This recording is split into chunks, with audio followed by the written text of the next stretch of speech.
మీరు చూడాలనుకున్నదే మీరు చూస్తున్నది SV99 న్యూస్. తమ ఖాతాలో ఉన్న డబ్బులు తమకు ఇవ్వాలంటూ బ్యాంకులో రైతులు అర్ధనగ్న ప్రదర్శన. ఆదిలాబాద్ రూరల్ భీంపూర్ మండలం వడూరు గ్రామానికి చెందిన జిల్లెల మోహన్ ₹1,00,000, ఆదిలాబాద్ మండలంలోని యాపల్గూడ గ్రామానికి చెందిన రైతు నల్ల విలాస్ ₹76,000, నక్కల జగదీష్ ₹2,00,000 గత ఏడాది పత్తి పంటకు సంబంధించిన డబ్బును పోస్టాఫీస్ ఖాతాలో జమ చేశారు. అయితే ఈ డబ్బు జమ చేసిన వెంటనే గత సంవత్సరం సంబంధిత అప్పటి post office manager Vijay Jadhav cyber క్రైమ్కు పాల్పడడంతో పోలీసులు కేసు నమోదు చేశారు. ఈ క్రమంలో రైతులకు రావాల్సిన డబ్బులు సంబంధిత ఢిల్లీ బ్యాంకు హోల్డ్లో ఉంచారు. అయితే కొంతమంది రైతులకు అప్పుడు జరిగిన ఆందోళనతో కలెక్టర్ రాజర్షి షా జోక్యంతో డబ్బులు చెల్లించడం జరగగా మరికొంతమంది రైతులకు చెల్లింపులు కాలేదు.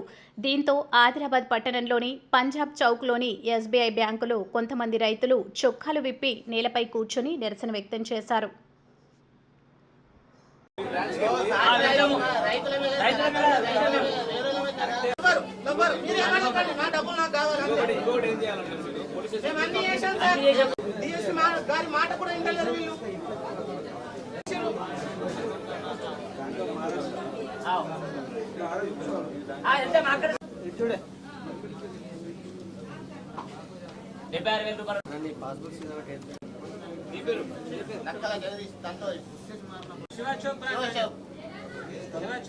మోహన్